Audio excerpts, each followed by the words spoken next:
नैबे भिडिअखौ जोबजासिम नायलां आरो नोंथांमोना नैबे भिडिअखौ नायखांनानै मोनसे कमेन्ट खालाम। आं नोंथांमोननि बे कमेन्टखौ लानानै आंनि चेनेलाव नोंथांनि चेनेलखौ आपडेट खालामनानै होगोन। हेल' लोगोफोर, नोंथांमोननि गेजेराव आरोबाव मोनसे गोदान भिडिअनि आपडेट लानानै फैलायबाय। नैबे गोदान भिडिअनि फुल आपडेटखौ मिथिनो थाखाय बे भिडिअखौ जोबजासिम नायलां। आं बिथांमोननि इउटुब चेनेलखौ लास्टआव बुंनानै होगोन।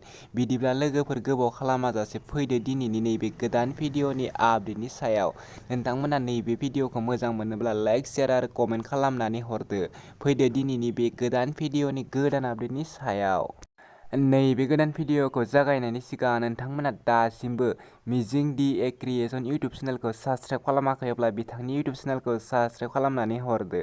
बिथाङा डेइलि गोदान भिडिअ आपल'ड खालामबाय थायो। नोंथांमोना बिथांमोननि चेनेलाव थांनानै बिथांनि भिडिअखौ नायनानै चेनेलखौ साबस्क्राइब खालामनानै हैदो। फैदो लोगोफोर आरो मोनसे गोदान भिडिअनि आपडेटनि सायाव। दिनैनि नैबे गोदान भिडिअनि आपडेटनि टाइटेलानो जादों जावलिया। बेयो मोनसे गोदान बड' मुभि। बेयो ट्रेलार लोगोफोर। नोंथांमोना दासिमबो बिथांमोननि नैबे गोदान मुभि ट्रेलारखौ नायाखै, अब्ला नैबे आंनि भिडिअनि गेजेरजों नायनानै लानो हागोन। बे भिडिअनि प्रडिउसारानो जादों रातुल गयारी आरो नैबे भिडिअनि स्क्रिप्ट राइटार आरो डिरेक्टरानो जादों नेरसोन मुसाहारि।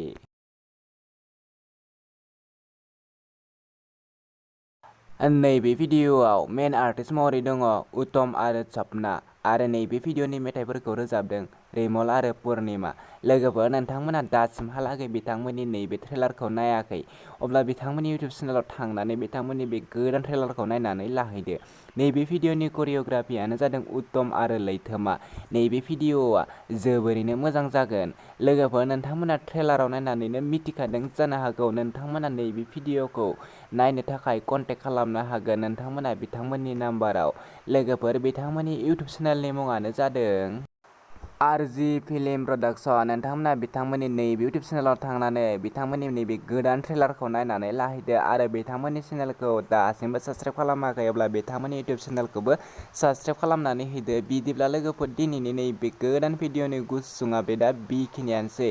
आंनि चेनेलखौ दासिमबो साबस्क्राइब खालामाखै, अब्ला साबस्क्राइब खालामनानै होदो। बेफोरबायदि गोदान भिडिअ आपडेट नोंथांमोननि गेजेराव लानानै फैबाय थागोन।